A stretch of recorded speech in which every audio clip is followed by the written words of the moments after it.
So Nikita and the team just finished up a new TarkovTV live podcast where they were talking about what's going to be coming to the game over the next few months and what they want to put in the rest of 2022. A little confusing on what's coming when, but there were a lot of features here, a lot of really interesting stuff we weren't expecting. So let's go ahead and dive right into it. So first of all, he was talking about how it was kind of an impromptu podcast, that this wasn't like some super planned thing. We got a kind of like bug fix patch this morning, and then this podcast, it almost looked like they were preparing something big, but he very immediately quashed that and was like, this is just kind of like an impromptu thing, just trying to let us know what's going on. They're obviously working on fixes and bug fixes for the previous patches, but a lot of the patch was moving forward with what they want coming out throughout the rest of the year. Now, once again, it was very vague on if we're getting like a mid-wipe patch with some of this content, if this is happening at the end of the year. So these are all the features that were talked about, but it was very vague on when each of these things is coming. The first thing he addressed is Streets of Tarkov. They've got some new screenshots of Streets of Tarkov. It is still planned for this year. Again, confirming the information we already know, that it's not the full Streets of Tarkov map, but a pretty decently sized chunk. The challenge right now is getting the performance and networking up to speed so it can be played at 60 frames per second. That's kind of what he wanted. They still confirmed for 30 to 40 PMCs in a Streets of Tarkov raid when it's complete. I think he said something about maybe 20-ish at its first iteration.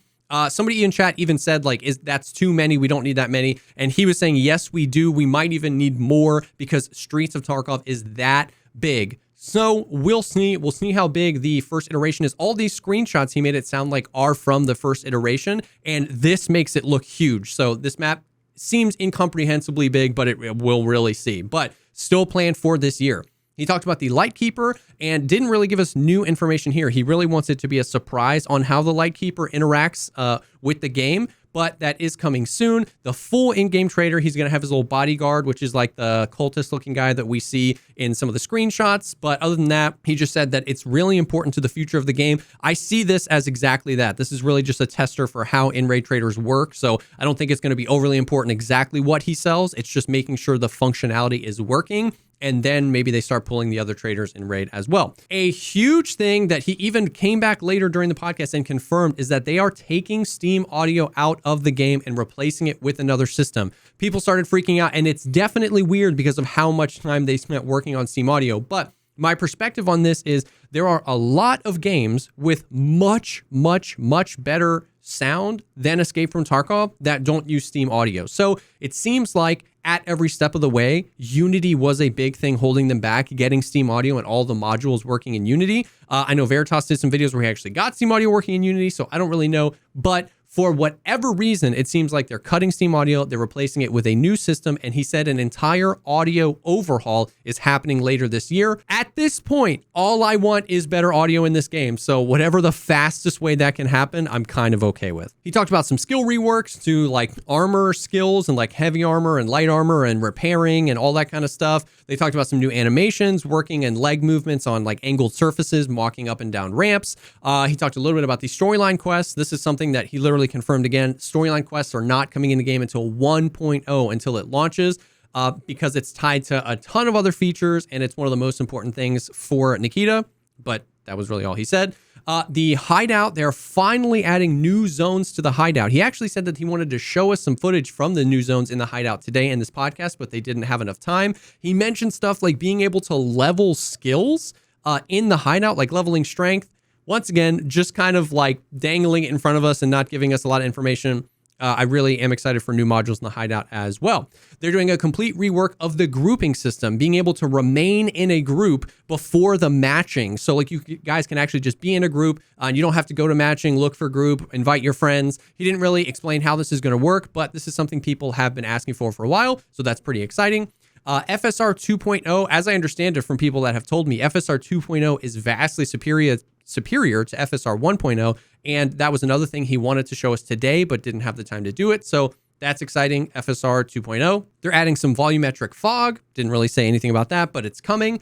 Some big things here, the new weapons. They haven't showed us a whole lot. Of course, everything under the sun, if it shoots bullets, is confirmed or planned to the game. But the two that they showed off here were the AUG and the SR2, the SR2 being the SMG version of the SR1MP, the shrimp, in the game. So that's super exciting. We got some videos about both of those guns. They also updated some animations around Glocks, which I guess looks kind of cool.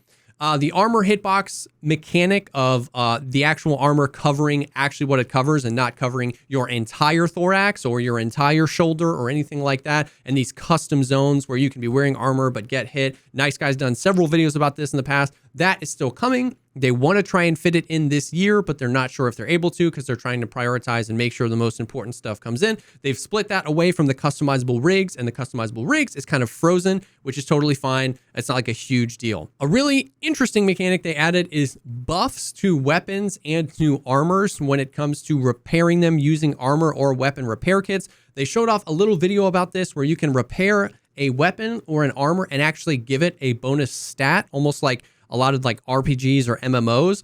This is very interesting. We're going to have to see how this plays out. You obviously don't want people being able to just like repair slicks 3 or 4 or 5 times and like vastly mitigating how much damage gets taken. I don't know. This seems a little weird. We just got very little information from it. No idea when it's coming, if it's coming in a soon patch or a much later patch, but who knows. Confirming again, unconscious states are coming into the game sometime soon is really all we got. They want to show us some of the results of this year. It's related to a lot of other features and systems too, like the animation team and the networking around multiplayer co-op. So like being able to actually have a teammate heal another teammate, give him an adrenaline stick or a defib and actually wake him up from unconscious states. A really interesting thing they talked about here as well is the ability to shoot somebody in the leg and knock them over.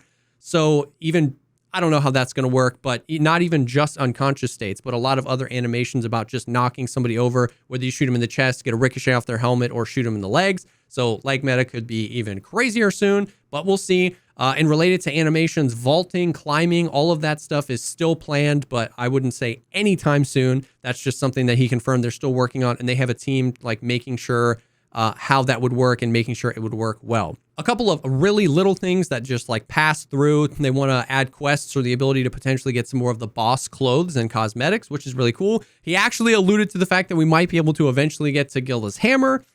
He recognized that basically right now the whole game needs to be rebalanced and that they're going to like do a deep dive on rebalancing later when a lot more of these bigger features are in the game. There's a lot that they're working on that they don't want to show us, a lot of secrets, a lot of things they want us to be able to experience in Raid. Think about like the airdrops. They didn't really tell us when that was coming. It just came and everybody was super excited about it.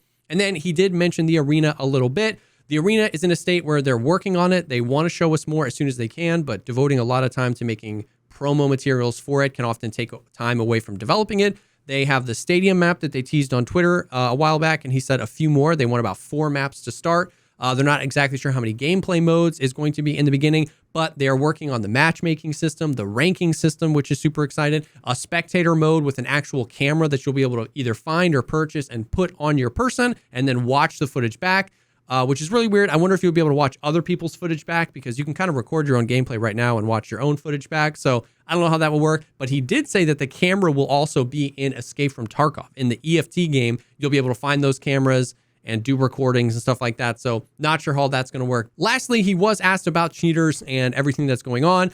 Once again, you can believe him or not, but he said that they've been working with BattlEye very closely, that he believes BattlEye is the best system suited to them and their development team and their Unity and all that kind of stuff. It's an ongoing battle. They're trying their best. There's not a whole lot more that they can say there about that. But that is it. That is everything they talked about in the podcast, kind of like super quick bullet points. Let me know what you think. What is the thing you are most excited for that's potentially coming this year? Hopefully we get some smooth development. We get some, intermediate patches here and then a big patch 0.13 streets patch later this year. If you like this video, think about dropping a like, commenting down below, or subscribing to the channel for more content like this. If you're looking for people to play Tarkov with, our Discord server is an awesome place to be. That link is down below as well. And I stream Escape from Tarkov about 6 days a week. All my links will be down below as well. Thank you again for stopping by, and I will definitely see y'all on the next one.